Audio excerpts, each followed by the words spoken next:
Welcome in, everyone. Good morning, good day, or good evening if you're listening to us at night. And Merry Christmas. Merry Christmas Eve is today. Christmas is tomorrow. What a wonderful time of year it is. And we got the most wonderful time of the year coming up this weekend, the Fantasy Football Championships in every league that should be smart, I guess we'll say, because Yeah. there are some leagues that have the championship in week 17, but week 16 championship leagues are the best, and we're here to bring you the information for that week 16 championship week. We're back with you. I am back, Robert at Fantasy Force FB on Twitter, with my co-host, as always, Billy Briz. How you doing today, buddy? Merry Christmas.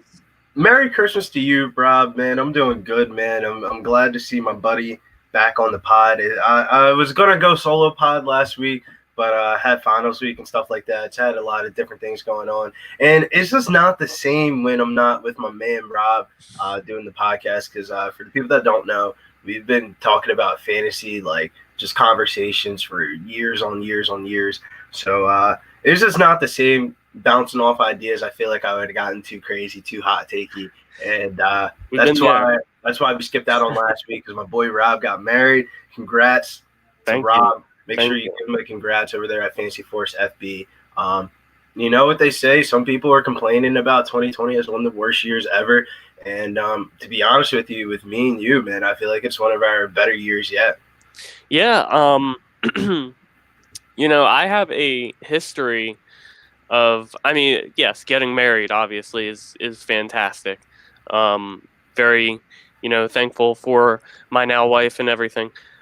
But as far as like fantasy too, like I've had problems in the past, like never had a problem getting to the playoffs. Like that's always been like, pretty strong thing for me. Like regular season is my shit. But then the off season comes, some sort of drop off. I tend to have like just some sort of weird downfall. And it's not every year. Like I've made championships. I won a few championships, but it's not consistent. And now this year I'm having more success in the playoffs. I made the semis in at least every single league I was in. Not Dynasty, because Dynasty is just a whole different, you could be in a whole different Dynasty's a random crapshoot, honestly. Yeah. By the way, Bill, in the Quarantine Crazy League, I am in the championship against Rack. So Rack City J and you in the chip. That's dope. That's dope. I'm gonna have to work my way back into that one, man. Rack made the championship. I believe he was a 5 seed. He was 6. Yeah, I was gonna say 5 or 6 seed, right? Like he was bottom of that back there. He snuck in. He's in the championship now. So yeah, I mean it's exciting. I thought I would be a championship contender.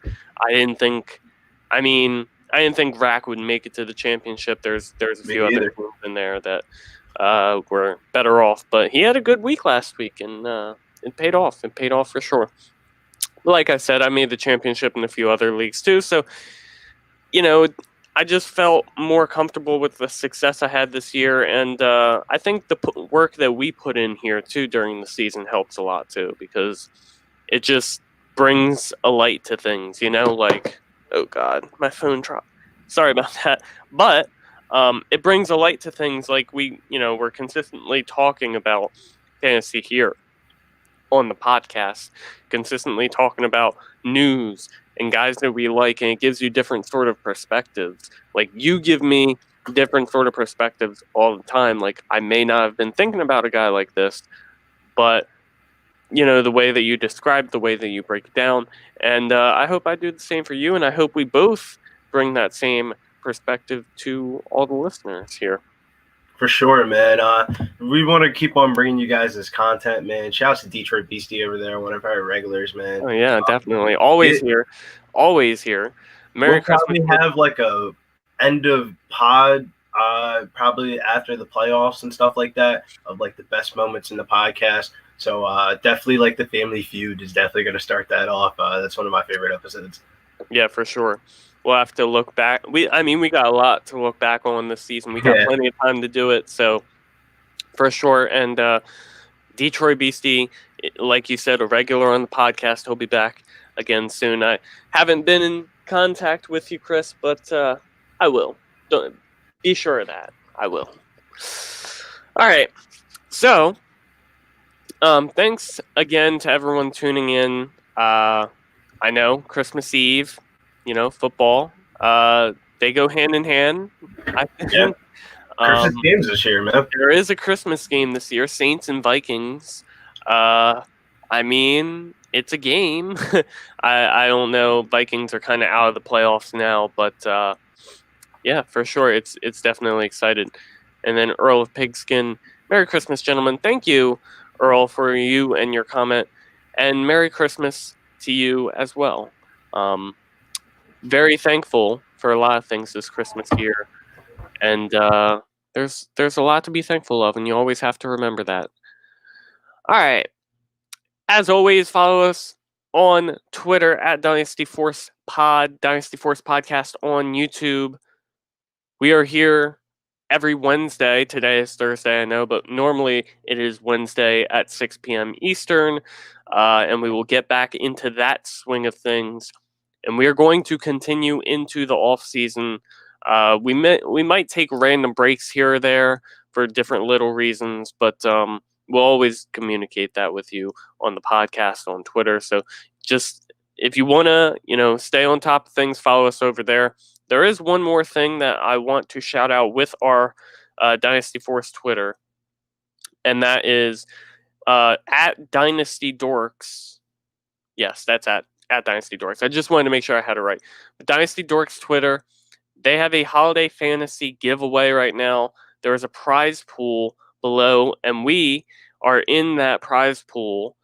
So basically, the original tweet, every 100 retweets that it gets, and people that follow the, I guess, what it's asking you to do, which is tag 2 people, retweet the post, and then follow a list of, I don't know how many accounts there are, but I know we're in that list of accounts.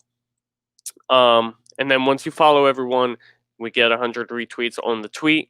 You can choose from a list of prizes. You can find that list of prizes in the tweets. Ours is a mystery prize, so we will, if you choose us, you'll be delighted either way. So you can check that out, Dynasty Dorks Twitter. Definitely, and we will also retweet the tweet later on today to provide that for everyone. So, without further ado, let's start it off with our Twitters. Obviously, at Fantasy Force FB for me, at Getting Bills for Billy. Bill, what do you, I know you're talking about basketball now because it's back. Yeah, man. NBA season. Basketball over on Pub Sports Radio. I do a morning strategy show every day talking about like the injury news and stuff like that. Kind of like the same concept that we do here, but just basketball version of it. Today I'm going live at noon as soon as we get done with this podcast, and I have a huge announcement to make for that podcast. I got a new partnership deal with the dudes over there at Thrive Fantasy Sports. So hopefully we can get something going for this podcast also as well. Shout out to them for supporting me the same exact way I've supported them throughout the years. And it's going to be a fruitful 2021 season, man. The promo deal, when I announce it to everybody, it's going to be like, all right, I'm going to download now, John, and play. Well, congrats to you. I'll have to tune in now to see what it is, because I'm excited for that for you as well. And then on my Twitter, Fantasy Force FB, I will have my final matchup breakdown of the year coming out later this week. For this week's, what is it? Matchups for this week ahead in the NFL. You'll be able to find that in my pinned tweets some point. I'll have it posted. Hopefully, I can get it posted today. If not, then it will definitely be posted tomorrow. Merry Christmas. That's my Christmas gift to you. And let's move on here into our icebreaker for the day. And this works really well with an Eagles fan that is currently on the podcast and is not me. So, Billy, Carson Wentz benched for Jalen Hurts. Jalen Hurts steps in, immediately looks better against the Packers, leads the Eagles to a win against the Saints, and has a monster day last week against the Cardinals in a close loss. When Carson Wentz led the team, I think they were 3-8-1. Am I right? I think so. It was bad, yeah. It was bad, and Jalen Hurts has sort of righted the ship. Now, before we talk about this, I just want to show you. I got my brother this for Christmas. That's a holiday. What is it? Hopefully he's not watching, but it is a replica Eagles championship ring. That's dope. I know, and it's very heavy actually. Fake diamonds, obviously, because it was only like $20, but it's not like something you're gonna wear, consistently. But something you keep in the office, you know what I'm saying? Yeah, for sure. Start off. And look at that. Yeah, it's dope, man. Did you see those Lakers rings? The Lakers ring. I think those are the best rings I've ever seen in my life. I agree. I agree completely. I saw them and I was just wow. They're the most expensive rings in NBA championship history, but I mean, deservedly so since Kobe passed away. R.I.P. Kobe. Yeah. Definitely. Rest in peace, Kobe, and the timely championship for sure. I got a hot take though, Rob, to answer your question, man. All right, let me hear it. I think Carson Wentz. I don't know how the money works out, but I know one of their big money players is going off in the free agency after the season, and one of our coaches is also over there as well. And it seems like a type of scenario that all kind of corresponds with each other. I think Carson Wentz ends up as a Chicago Bear next season. Interesting. How? So the big money player, I assume you're talking about, is Allen Robinson. Yeah, he's going to free agency after this year. Right, and unless he's franchise tagged, I don't see him coming back.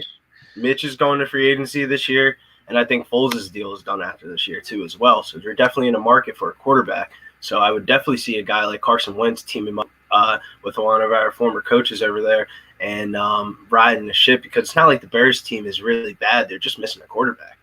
Yeah, I think.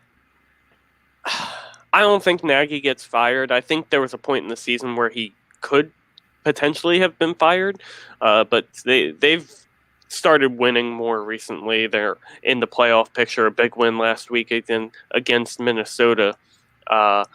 So I don't think Nagy gets fired. I don't think he and Wentz are the worst pairing in football. But I can tell you that Chicago, while it makes sense, I don't know how the cap would work. That's the only thing is that I said if the cap situation could work itself out, I have no idea. I'm not a money Mongol or anything like that. I'm not a financial advisor or anything like that. So I don't know how the money stuff works unless I see it in front of my face with, what I'm saying, checks and balances type of form. Shout out to Carl Malachek for that one. That's mean. For those of you who don't know, our former professor. So, big time Malachek. Always. I'm not going to dive into it, and there's no reason. Yeah, that's an inside joke, man. I knew you. I'm looking on my phone right now because I know I recently took a screenshot of money. Oh, I'm in the wrong chat. Of the cap space projected for the next season. So we could potentially figure out how that would work out.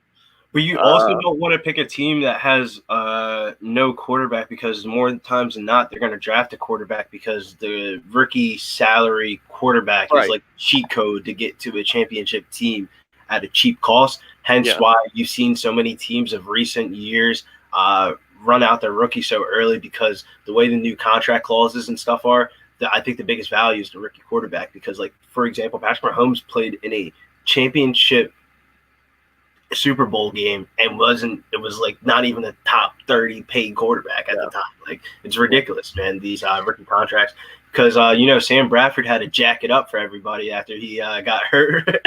Played, I think he got paid like a shitload of money and didn't even like play at all. And because of his contract, he kept on getting signed higher and higher dollar amounts because of that rookie deal. And ever since then, I feel like they changed it. That's just my greasy theory on it. Yeah. Sam Bradford. Bringing some names up today, man. I mean, I'll move on instead. Like, when you kind of look, so I had the cap situation, projected cap space for 2021 according to Spotrac. Looking at and to me, the only teams that could make it work are the teams that have over 30 million in cap space available to them, and that's not even saying like all those teams would for sure make it work. Because, like, for example, Tampa Bay has 32 million in cap space, but they're going to have Brady, and they're going to want to do other things with that money. So they're not going to try to make it work with Carson Wentz. But teams that stick out to me as teams that could potentially do it and would potentially do it, New England, they have 69 million in cap space. They could definitely make it work. Good call. Indianapolis, which is one that has been rumored, they have 66 million in cap space. So they're in that same range as New England. There's also Washington, but I think Washington would probably rather draft a quarterback unless they win the division, which is also possible. But I don't know that Washington would be able to trade for Wentz. Like, would the Eagles be willing to trade Wentz to a division rival? I don't know about that. And then there's really no one else, because the other teams in the top 10, Jacksonville, New York, they're both definitely drafting a quarterback, in my opinion. Yeah. Cincinnati has Burrow. Miami has Tua. Chargers have Herbert. And then Dallas. And they're probably going to franchise tag Dak. So they actually won't even be top 10 when they franchise tag Dak. So Indianapolis and New England were the big ones that stuck out to me as far as like. I think New England is a good answer. Definitely. I could see Belichick doing something like that. Definitely, and Cam is not the answer for that team. Yeah, by the way, Cam can't throw touchdowns, man. Yeah, but what are you about to say? He can run for him though. He can definitely run for him, but only within like 5 yards. So, I had a quick question though, and this is not related to Carson Wentz, but you remember last year, Dallas was in a position where like. They and I like thought about this yesterday, but like Dallas was in that position in the offseason where they basically had to choose between paying Amari Cooper and Byron Jones, right? And they decided that it was more detrimental to their team if they lost Cooper than losing Byron Jones. Like, the defense really hurts, but the offense, you have so many pieces on offense, you got to continue to invest in that, and Dak for his growth and everything. But like, they got CeeDee Lamb 17th overall in the draft. And I know they said, like, oh, we didn't imagine that we'd be able to get CeeDee at this point. Like, we only took him because the value was there and everything. But there were other great receivers there, too, like Justin Jefferson, T. Higgins, even Jalen Reagor, like, other good-looking guys who definitely would have been there at 17.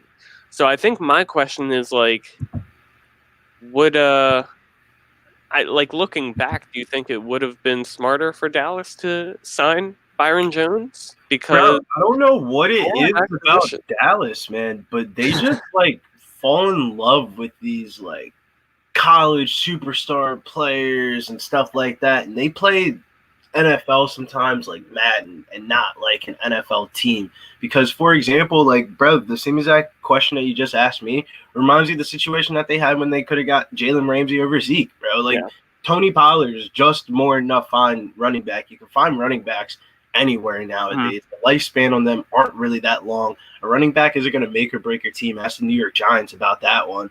And I just feel like they, time and time again, had opportunities to really upgrade their defense, and their offense would have been just fine with Cooper, Cedric Wilson, and Michael Gallup with Dalton Schultz before who's the dude that everybody was on before Dalton Schultz? Jarwin? Yeah, Blake Jarwin. Blake Jarwin also as well. Like, they were doing just fine, man. And then they kind of jacked everything up with I guess, I mean, I would be in the same situation. I would want to draft CeeDee Lamb. He was my highest graded receiver in the off season in the draft. But I don't know, man. I just feel like as an organization, man, you gotta just make better organizational moves, and they're just allocating their money in the wrong places. That's just my personal opinion. And I'm not speaking that from being an Eagle fan and hating on the Cowboys. I mean, I like Dallas. Dallas is cool. I like some of the players on their team. Yeah. As an unrelated Falcons fan, I agree in what you're saying. So definitely. All right. Off of our quick NFC East rant, we'll move on here to some news here heading into championship week. There's not a lot to touch on here. Myles Gaskin activated off the COVID list. He'll play in week 16. We're not really going to touch on this right now because we're going to touch on this more later. James Robinson. Now, this is interesting to me. He's going to try and play through a high ankle sprain in week 16. It remains to be seen if he's actually going to play or not. He said he wants to and believes he can play through it. But I mean, it's a high ankle sprain, and it's just like I don't know if he can. Like, it kept Christian McCaffrey out 4 to 6 weeks. Actually kept him out 6 weeks before he had another injury. So and Jacksonville has absolutely nothing to play for right now. They're in position to earn the number 1 pick. So, Bill, if James Robinson plays in week 16, would you trust him in your lineup? They played Chicago this week. Yeah, because a guy like Gardner Minshew is going to be more motivated than ever. We saw a team like the Jets last week that had Sam Darnold under center and potentially being at the top of the order for the draft list. You don't think the starting quarterback is thinking like, man, this is like my last job interviews. So I feel like Gardner Minshew is going to really want to push the ball in this game. So I'm kind of high on James Robinson because he has one of the highest workloads in the league. So that answers your question correctly. Yeah, I think so. I would just hope that he can actually, stay healthy enough to make it through the game with that workload. And if he can, then he's still a great start. I am actually going against James Robinson in one of my championship games this week. And I'm not saying I'm hoping that he's out, but I really, I probably wouldn't be playing him because it's your championship week. And, he has that potential where, first carry, he tweaks the ankle even harder and he has to miss the whole entire game. And then you're stuck. And it's the championship. It's probably going to be hard to overcome. So, final piece of news that we have: Christian McCaffrey is doubtful for Week 16's matchup against Washington. So it seems as though we're not going to have Christian McCaffrey for basically the rest of the fantasy season. I don't know if they'll put him out on the field in Week 16 or 17 just to have him play 1 week. I don't see the point in that. They're not in a position for the playoffs either. So you'll have to make do with Mike Davis again if you have him. And if you don't have Mike Davis, then it's going to be rough. The same team I just told you about, Bill, that had James Robinson, also has Christian McCaffrey and doesn't have Mike Davis. So we'll have to see how things work out there. But, we're looking ahead to the championship, and some key players are looking like they're going to be out. So hopefully, you're not in a position where you have to rely on James Robinson in Week 16, or I'm not big on Mike Davis this week. Bill, I know you're not. Again, we'll get into that later. But later, by the way, is coming sooner rather than later because it's right now. Uh, our final hype and hate for the year. We, I mentioned it. If you're in a good and, you know, I don't know. It's just the leagues that have Week 17 championships are not leagues that I want to be a part of because, like, seriously, it's there's just a crapshoot at that point. I believe if Kansas City wins this week, then they lock up the number 1 seed because they have 2-game advantage on Pittsburgh. So Kansas City would probably rest their stars for like a nice little 2-week rest. And in that case, you would have no Pat Mahomes. You would have probably no Tyreek Hill, probably no Travis Kelce. All these studs, and that's just one example. This just happens year after year after year, where teams know their playoff position. It's really not going to change in Week 17, and so those teams that have high caliber playoff guys just don't play them. And I've heard the other side of the argument here where people say like, oh, I think it takes more strategy to work our way through it. Like it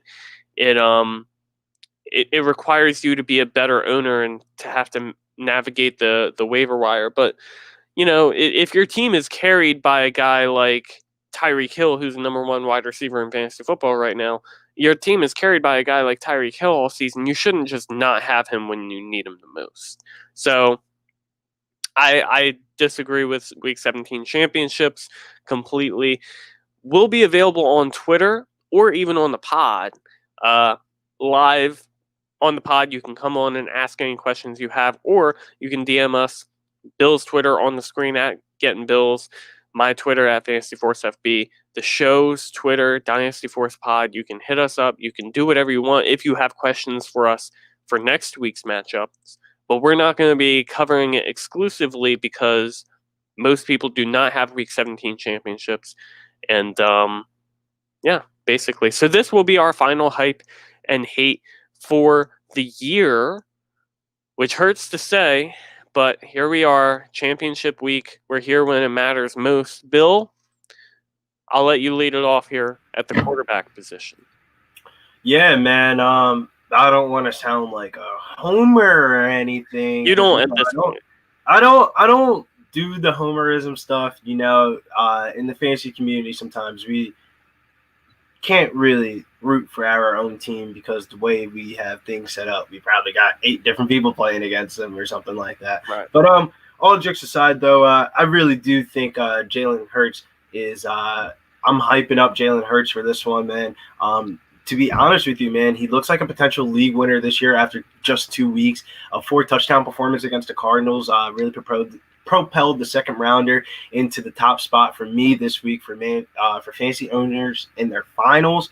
I think you start Jalen Hurts with confidence this week against Dallas, who has allowed the second most points in the NFL this season in a divisional matchup also as well. So there's no blowout concerns, no we're just going to run the football against Dallas. No, we want to disrespect Dallas and make a statement into the division and win the divisional playoffs. And I feel like Jalen Hurts is at the start of it. Regardless if the Eagles win, I think it would be because of Jalen Hurts. But if we lose, then you get garbage time with Jalen Hurts like he did last week. So it's a win-win situation. One of the things that I really realized about Jalen Hurts that the sports books I don't think are going to be on just yet is a lot of his games go over. Mm-hmm. Since college too, you know what I'm saying? A lot of that Oklahoma offense also as well. He's a high volume passer, running quarterback. So the Konami code for daily fantasy and season long fantasy. Start him with confidence.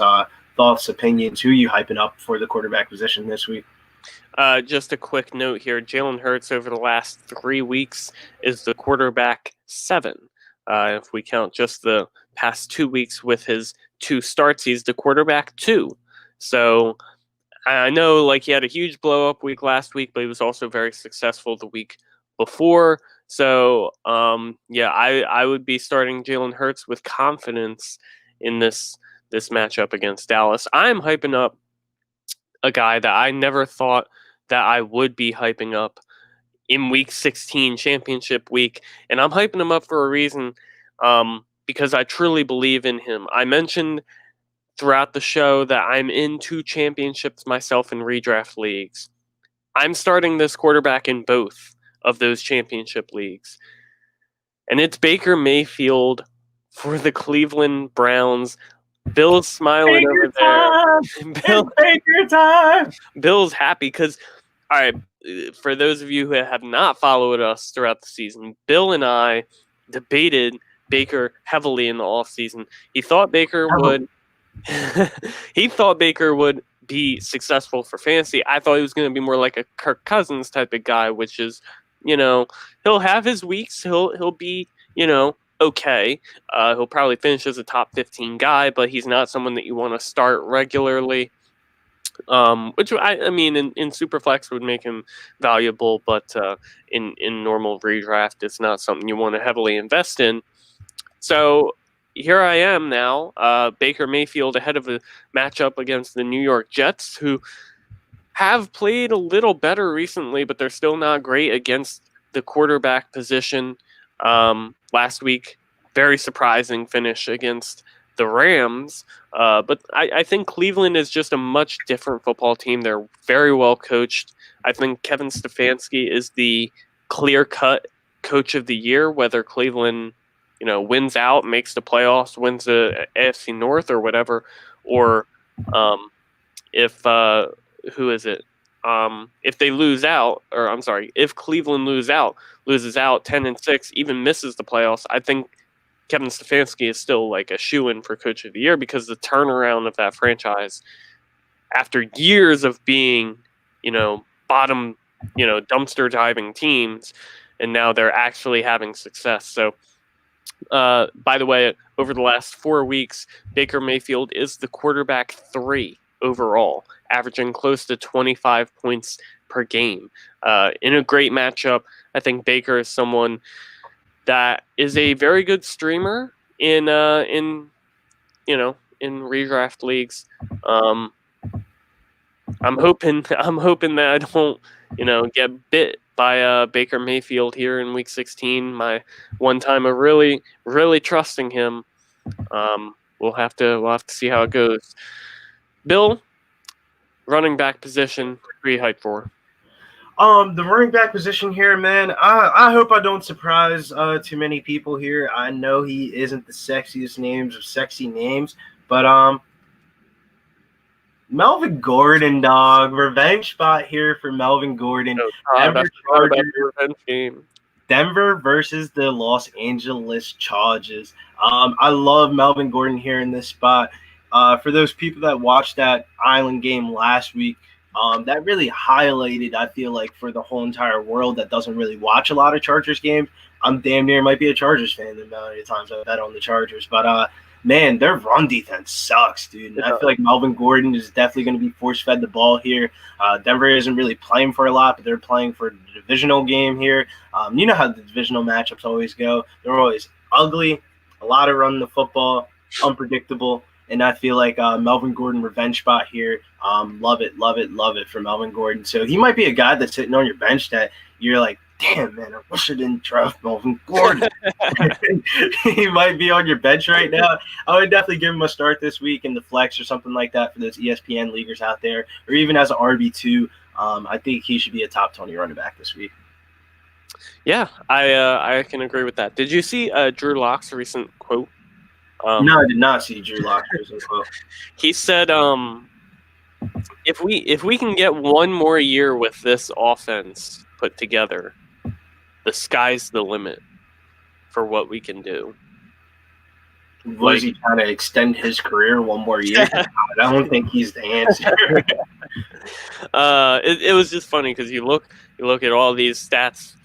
Basically, all of them show how bad Drew Lock has been, and I know he hasn't had the best support. Cortland Sutton being hurt, Melvin Gordon hasn't been there the entire year. I think he's missed a game. Philip Lindsay's had his share of, missing time. Fant, still young. Judy, a rookie, not a great offensive line, but I mean, there is no reason to commit yourself to mediocreness with Drew Lock. So. Yeah. For me, at the running back position, I mentioned that we were going to talk about it more later. I'm hyped for Myles Gaskin this week. We saw Myles Gaskin come back from injury when he came back from his, what was it? It was sprained MCL or something like that, or his ankle injury. I think he missed 4 games. He came back, immediately had the entire workload again for Miami. He was on the COVID list after testing positive for COVID. I believe today or yesterday he was taken off the COVID list, so he will officially play in Week 16 against the Las Vegas Raiders, who are one of the best matchups this year for the running back position. So not only is it a great matchup, but I fully expect Myles Gaskin to step in and command the full workload again. And I think having a huge workload and a great matchup just makes him a great play. So I think he's someone you could start. You probably have him as a running back too, and I think he's an excellent running back to play this week. So I would be starting Myles Gaskin with full confidence. You got to sing the song, bro. Do it, because I don't know the song. Myles Gaskins, Ratchet Bougie was happening. Myles Gaskin. Okay, You never seen that TikTok of Carol Basket, and then they changed it to Myles Gaskin after you got the start? Yeah. Speaking of TikTok, Juju. Oh. Oh my goodness. Juju's going to end up getting beat up by the end of the year, bro. He's been drawing. He said he wanted to stop doing it, though. You saw the Von Bell hit, though? Who? Yeah, bro. That was wild. I mean, I thought he died. You know those hits on television where you hear it through the TV and you're like, ooh. Like you jump up and you think like, this is why I play fantasy football and I'm not on the field.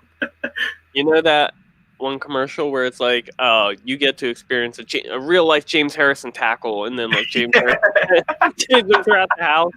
Yeah, that's like those hits where you'd be watching. You're like, yeah, I don't want to feel that. Von Bell, whew, I wouldn't want to be Juju in that moment. All right, let's round it out here. Wide receiver position hype.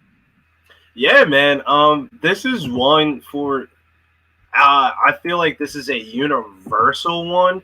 So when I mean universal, that means daily fantasy, also meaning season long, also as well. And this is, I feel like this is the theme of my love hates this week. People that kind of busted early on in the season, but ended up riding out their stats for the rest of the year. Marvin Jones of the Detroit Lions, man, he's been like a top 15 receiver for like, I want to say 5 to 7 weeks in a row. And over on DraftKings this week, he was priced last week, week 15, at $5,700. Homie's price went down, bro. He goes for a 30 ball, bro, a 30 clip, not a Stephen Curry 30 clip, a football 30 clip. So a football 30 clip means like you had to have a game to get 30 points in fantasy football. And he goes down to $4,900 on DraftKings this week. It's a criminal price tag. Make sure you start Marvin Jones. Make sure you're playing Marvin Jones. And for the people that are playing the Saturday showdown slate, I would play the Detroit Lions one and play Marvin Jones on my team as a flex spot. And get some of that pieces of that game because I think that's going to be one of the highest scoring games of this week in general. And that will lead the way with Marvin Jones with another touchdown and 70-yard day. Yeah. By the way, over the last, 8 weeks? Yeah. Over the last 8 weeks, Marvin Jones is the wide receiver 6. So yeah, better than what I even just said. And 8 weeks is not like a, small sample. That's half of a season. He's been very good. He started off slow. When Kenny Galladay was hurt the first time, he wasn't, what we all expected him to be, but he has been that since then. So, yeah, I like the Marvin Jones does not get the respect that Marvin Jones deserves, but when does he ever? So, we'll see. I think he's a free agent coming up. I want to say that he's a free agent. I wouldn't be surprised if he wasn't. For me, wide receiver that I'm hyped for this week is going to be for the San Francisco 49ers, Brandon Ayuk, the former where'd he go? He went to Arizona State. Former Arizona. I was thinking USC for a minute. I don't know why, but that's Michael Pittman. Anywho, former Arizona State product has looked really good in weeks where Deebo Samuel has not played. Deebo Samuel is not on track to play this week. George Kittle may very well come back this week. And CJ Beathard is going to be starting with Nick Mullins out for the year and Jimmy Garoppolo probably not playing. I don't think Garoppolo is playing this week. He might play next week, but he's not playing this week. But when Ayuk is the only wide receiver in town, when Deebo is out, they force him the football. And he's a very talented player. He's a good fit for this Shanahan offense. There's a reason that Kyle Shanahan said that Brandon Ayuk was his favorite wide receiver coming out in this very talented draft class. And it has shown so far this season when Brandon Ayuk has been out there and he has been getting the volume. He has been very good for fantasy. I expect that again. This is a matchup against the Arizona Cardinals where they are very beatable at the wide receiver position. Everyone thinks, oh, Arizona Cardinals, they got Patrick Peterson, they got Byron Murphy, they got Budda Baker. Like they have good DBs, which is true. The DBs are good within themselves, but you can still find success one way or another through the wide receiver position, even with George Kittle being out there. Raheem Mostert's going to be out this week. Is Tevin Coleman playing? I don't know if that even matters. It's just that the running game is not going to be at full strength, even if it's like, Jeff Wilson out there. Like they'll still run the ball. Don't hear what I'm not saying, but it's not going to be at full strength. And so they're going to throw the ball, and when they throw the ball, if Kittle is out there, it's going to be him and Ayuk catching the football. So I like Brandon Ayuk in this matchup. So that was the hypes. We'll head into the hates. There was one thing I wanted to touch on, but I can't remember it right at this moment. So hopefully I can remember it as we go through the hates. So I will lead it off with the hates. Give me 1 second, though. I have to adjust this because I typed it wrong. There we go. All right. So for my hate at the quarterback position this week, it is my hometown. Well, not hometown, but, my favorite team's quarterback, Matt Ryan, for the Atlanta Falcons. The other week, I believe it was when I hyped him up. It was a good matchup against the Chargers, and he had a terrible game because he was Matt Ryan. And he threw multiple interceptions, cost the Falcons the game. Really, it was a bad beat for the Falcons in a game they shouldn't have lost. But Matt Ryan, a lot of people are going to look at this Kansas City game and be like, oh, well, the Falcons have a good offense. Kansas City has a great offense. Falcons have a terrible defense. Falcons are going to have to keep up in this one, which is true. The Falcons are going to have to throw the football a lot to keep up. But Matt Ryan has just not been good for weeks now, and Kansas City has a much better defense than a lot of people realize. Like, you don't go 12-1 and potentially, they have the potential, or what are they now, 13-1? They have the potential to finish 15-1. You don't have that potential if you don't have a great team in general. Like, you have a great offense. They definitely have the best quarterback in football and all this, but that can't be everything for a team that goes 15-1. They also have to have a great defense. They really do. Matt Ryan, I like the narrative of he's going to have to throw the ball. He's going to be involved. He's going to do this. He's going to do that. But it's Matt Ryan. He's been very turnover prone to this point this year. The offensive line has not been great. He's going to take sacks. It's just not going to be a pretty game for Matt Ryan. He might get some garbage time, but he's not going to be a great fantasy option. He's not someone I want to rely on in my fantasy championships. Bill, do you agree? Yeah, I agree completely. A lot of the times people want to note that the Chiefs game are going to go over and stuff like that. And we saw last week 2 high-powered offenses, and the game ended up getting close to the under. So I definitely do see what you're talking about. I feel like this is the type of game that the Chiefs go up by like 14 and kind of just Coast. ugly type of football. I don't really see how the Falcons keep up. I feel like Matt Ryan is a good play when Julio is back in the offense. That's when I'm kind of on the Falcons. But without Julio, I'm just more inclined to, like, let's say if I was playing on DraftKings or something like that, or FanDuel, if I was running like a stack of this game, I would stack up the Chiefs side with just running it back with like Calvin Ridley. And I feel you get all the upside of Matt Ryan just in Calvin Ridley, unless Marshall Gage goes off or something like that. But that's just unpredictable. Definitely. How about you at the quarterback position, Bill? Yeah, the quarterback position, like I just noted, Drew Brees, quarterback of the New Orleans Saints. Just overall, this is just a lower game total than it was last week against the Kansas City Chiefs. And even though I would say he had a floor day, I feel like you don't want the floor of Drew Brees this week against a team like the Minnesota Vikings who can get beat in multiple ways. I just feel like this game is just going to be an unamusing game. Not unamusing. It's going to be good for Christmas Day football, but I just feel like those island football games, everybody wants to hit the over, but usually like the under ends up hitting. Mm-hmm.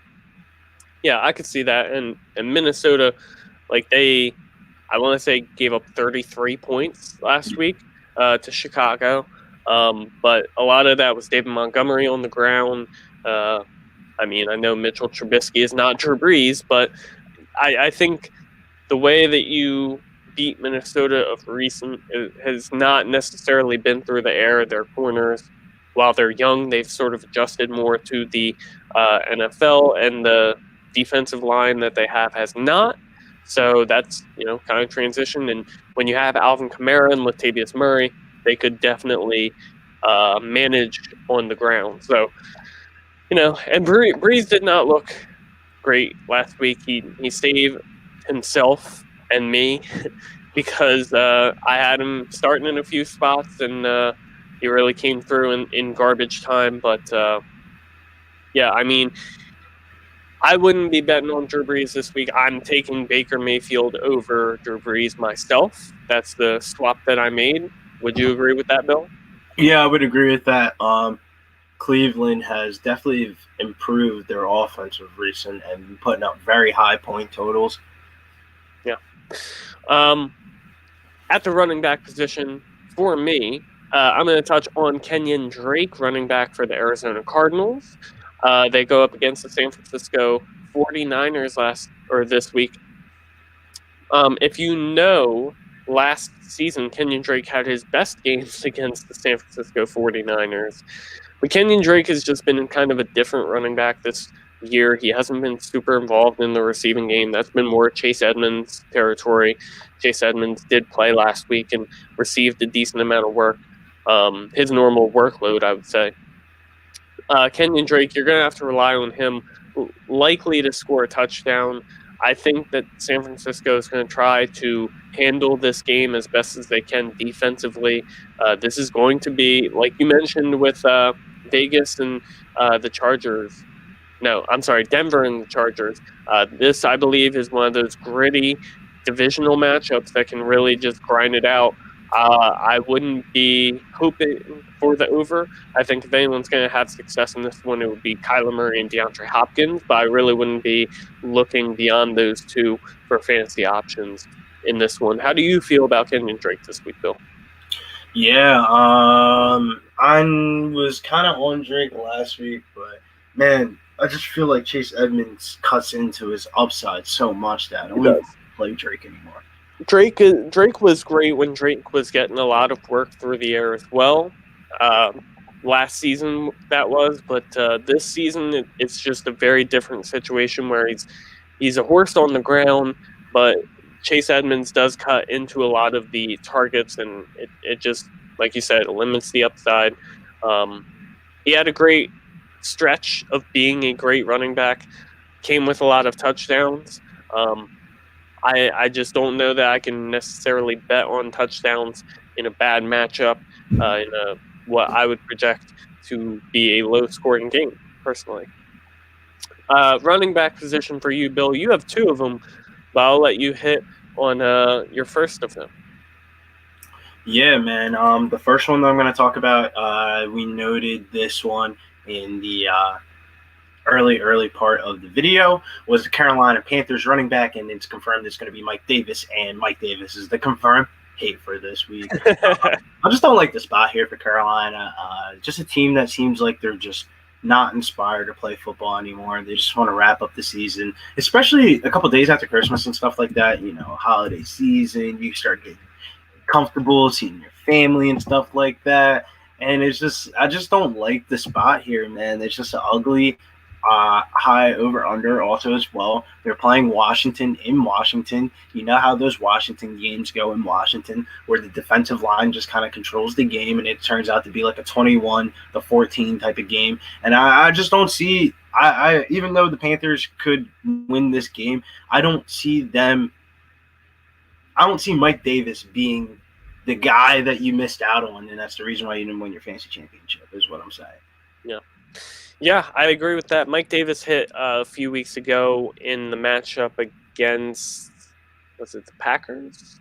Mm-hmm. It was a really good matchup for him, and they were also missing DJ Moore in that one because of his COVID status.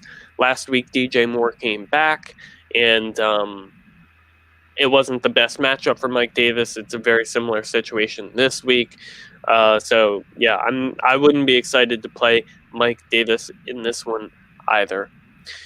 For my final hate, it's going to be a wide receiver. I don't really like the pick because you're probably still going to play him anyway.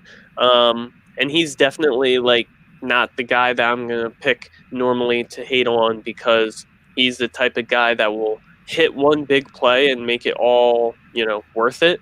But A.J. Brown in this spot against the Green Bay Packers, likely going to get shadowed by Jair Alexander. I think if the Titans are going to find success through the air, it's going to be through Corey Davis, who has had a bit of a breakout this season. But like I said, I don't think they're going to stay away from A.J. Brown, but I think Jair Alexander is going to have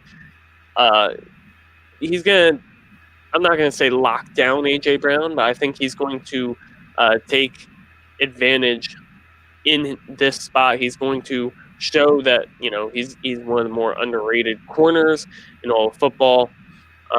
It's going to be a really good matchup. Like I said, A.J. Brown consistently hits on the big plays, which is why, I'm probably still going to start him when I have him, because it just takes one. But if I have A.J. Brown, I'm not counting on him to have that huge game in this tougher matchup. Sunday Night Football, too. Yeah. It's a really big game. I believe if Green Bay wins with the loss to New Orleans last week, if Green Bay wins, then they clinch the 1 seed. And I also think this is a Derrick Henry game, too. Henry. It does feel Derrick Henry-ish. Derrick Henry, I also believe, is 310 yards away from a 2,000-yard season. So there's definitely some bonus in his contract for hitting that. So definitely I would just give him like $10 million out of my pocket if he did it. Like if I was the owner or something, I'd just be like, damn, here you go, buddy. You deserve it after that. But yeah, for sure.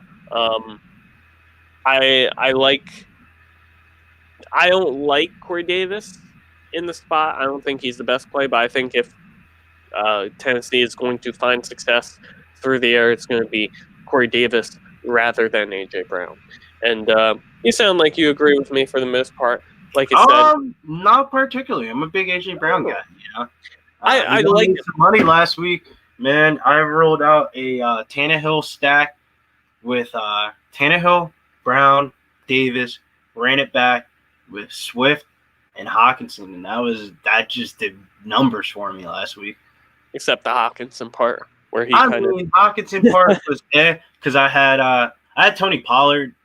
Oh yeah, then that makes 100%. So you can tell that. Yeah, that makes sense. And Swift was 3% owned, dude.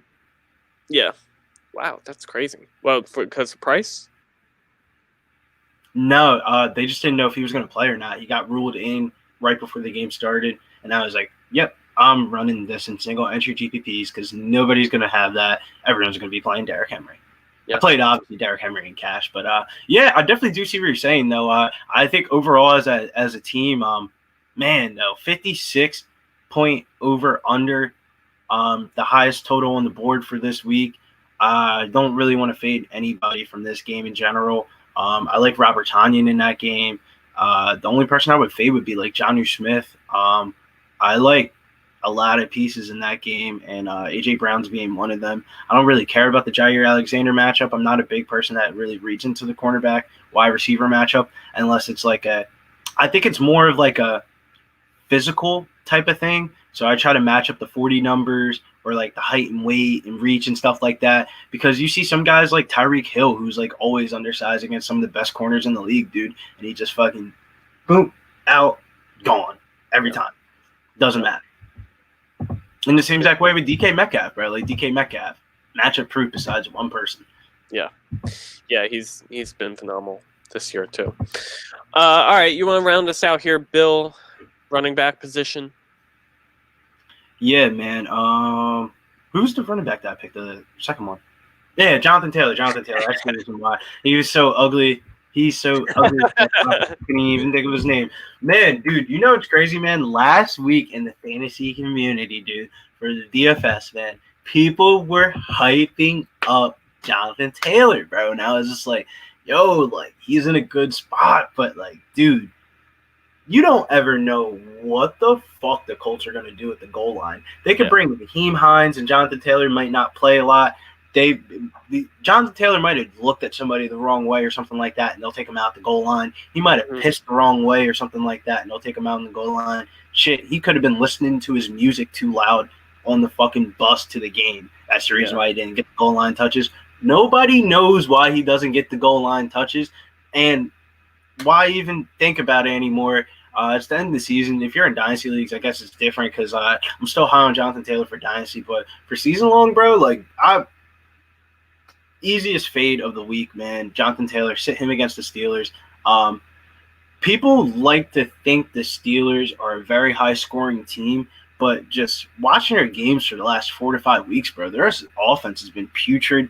The Colts are favored in this game, and the over-under is only 45, man. One of the lowest over-unders on the board, right up there with Carolina and Washington. And if you told me that the Pittsburgh Steelers and Colts had the same over-under as Carolina and Washington, I'll call you crazy. As Indianapolis Colts, I think 2 weeks ago when they played the Raiders, they had the highest over-under team total on the whole entire board. And now 2 weeks later, they're one of the lowest over-under team totals on the board. For me personally, sometimes – I shouldn't even say sometimes. Always, I look at the Las Vegas odds for over/under, player prop stuff and stuff like that, and that really helps me get my projections and stuff together. Even like when you do the all-season projections and stuff like that, I usually look at the over/unders on like the sports books and like try to get like a idea of like where their range is at, where they think it's are. Because you know what, man? To be honest with you, bro, Vegas is like the closest thing to like. Accurate. Like they work forecasters, bro. Like they're like the weather forecasters for fantasy sports. Yeah, they I mean, they don't want to lose money when it comes down to it, and they try to be as accurate as possible. So I agree that if you're going to look towards anyone, they're probably the best ones to look towards in order to get your accurate information or accurate predictions there. So Jonathan Taylor this week against Pittsburgh, I don't know. He's probably not going to be on my bench because he's been pretty good in recent weeks. I'll look at the exact numbers. But I believe over the past 3 weeks is when he's really taken off. Over the past 3 weeks, he's the running back 2 in PPR. Let's go back another week there. Running back 6. So past 3 weeks specifically is when he's taken off. Actually says he didn't play. So since he's come back from his injury, I forgot he had that little ankle injury. Since he's come back from his injury, he's the running back 2. So he's hard to bench. He's probably not someone you're fully benching, but He is someone that I personally, and well, I mean you personally are down on this week, so not excited for. All right, Bill, we gotta wrap this up. You got your basketball podcast to do for DFS, or I'm sorry, for Pub Sports Radio. So before we head out here, really quick, touch on our Week 16 Survivor picks because it's only getting more and more exciting as we take more and more L's. Last week you took Washington. No, you took Washington. No, I took Washington. Okay, you took the Giants against Cleveland. They lost. I took Washington against Seattle, and they lost. They made it a game though. The move was the Bengals over the. I know that's what I was last week. That was the move, bro. We were texting each other like, "Who are you gonna pick?" And I was like, "Man, I definitely don't want to pick the Bengals." That bag. I know. We legit looked at him and we were like, I guess no matter who we take, we're taking an L. So this week I'll take the Bengals. They're going against Houston. I don't think Cincinnati wants to win this week, but you see, Bengals, Broncos, the other two teams that we have to choose from are the Jets and the Lions. So I just taking our shots here. And like you said, the Broncos for you this week against the Chargers. I'm just hoping here that maybe like the Bengals or whoever I take next week can sneak one out. Your teams can keep losing. We can at least like tie on the season or something. You know, like that would be nice. That would be nice. No, man, I'm coming for this win, dog. You're just hoping everyone loses, and we're just both wrong every week. So, all right. Thanks again for tuning in. As I said, this was our last sort of preview for a week upcoming. Next week, we're going to look back on our projections for the season, our season rankings before the season started. And then we're going to look into how we performed on the season as far as rankings and where people actually finished, some outliers, some good calls, anything we hit on. Yeah. And until then, next week, Wednesday, 6 p.m. Eastern, live on Twitter at Dynasty Force Pod, YouTube, Dynasty Force Podcast. Follow me on Twitter at FantasyForceFB. Follow Billy at Getting Bills. Check Billy out. He's going live in about 10 minutes. 15 minutes. Where are you going live at, Bill? Going live over there on Pub Sports Radio. Make sure you sub to the channel. We do all betting content stuff. So NCAA, NBA, NFL, soccer. There's a video in there for something, and there's also culture stuff in there, so music podcasts and stuff like that. Me personally, I just do the NBA, NFL, and UFC stuff over there, but make sure you give the guys a follow over there. If you're sports betting, I think you should be following all the colleagues over there at Pub Sports Radio because man, dude, I just feel like it helps everybody. At the end of the day, man, it's always us against the bookies, so that's just the easiest way to do it. You gotta bro up, man, sometimes to get farther in life, man. You can't do everything by yourself. You're not lying. You're not lying at all. All right, I have to cut us out now because my cat is hopping up on a counter trying to steal some rings that she shouldn't be stealing. So adios to all of you. Catch you all next week. Hope you have a very Merry Christmas. And yeah, we'll see you for New Year's. For your weekend. Yeah, we'll catch you before then. Thanks again for tuning in.